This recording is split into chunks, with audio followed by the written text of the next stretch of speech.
Wait, what? Didn't all immigrants arrive at Ellis Island when they came to America? I'm Jeff Salkin. Our focus tonight is immigration.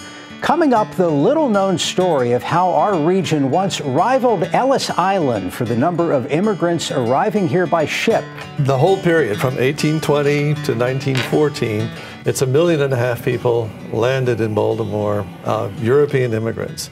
And that makes Baltimore the third largest port of entry for immigrants in that, for that whole time period. You can guess what number one was. What was number two? And Boston was the second. Okay. But for Germans and people from Central and Eastern Europe, Baltimore was second. It seems to me that this history isn't all that well known, and I say that because I didn't know it.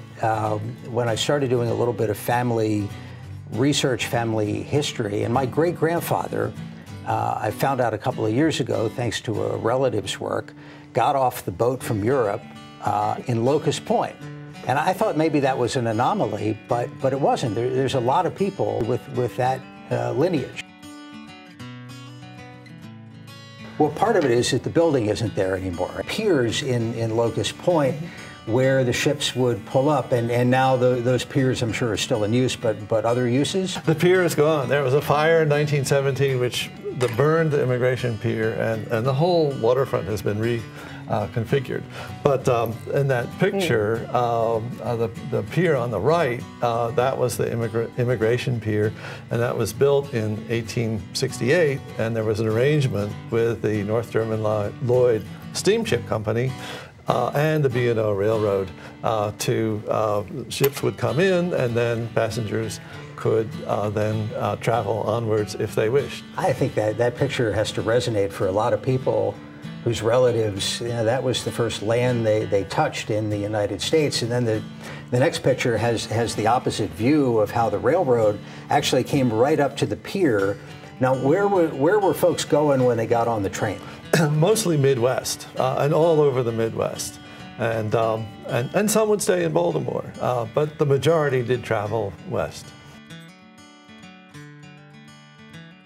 Why can't we have this in Baltimore? Why can't we memorialize and commemorate the immigrants that came through? Talk a little about your plans for building out a museum or memorial here. Well, we're very excited. We've had so many people come and visit us. We've had an open house and a higher attendance than we ever expected. We would love to take this building that's in the middle of all this restoration, in the middle of all this industry now, and save this building.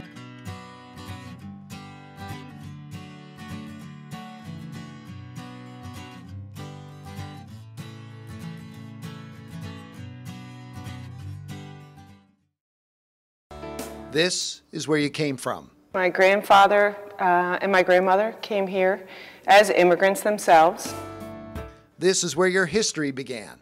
We played hide and seek there, and I would wander through the rooms and just imagine being one of the kids who had come over. This is where the walls are talking. It's a secret that's been kept too long. In Baltimore, we know it as the Immigration House on Beeson Street here in Locust Point. It is Joanne's prayer to turn these buildings into history lessons. You'll see names on sheets from the 30s, Baltimore names you recognize like Steve and Eiler and Gunther, baptisms from the beginning. It's a story that's your story and Baltimore's story.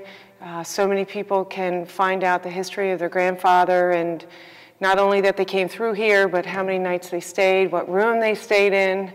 And bringing these buildings back to life would be a history saver. It's really important for each of those, to me, for each of those groups, to be able to say, here's our history, here's what we contributed, here's what happened when we came over. This is where we came from, where our history began. The walls are telling us to save our past. In Locust Point, Jamie Costello, ABC 2 News. Stopped by the immigration man. He said he doesn't know if he can let me in, let me in. Immigration man, can I cross the line and pray I can stay another day? Let me in.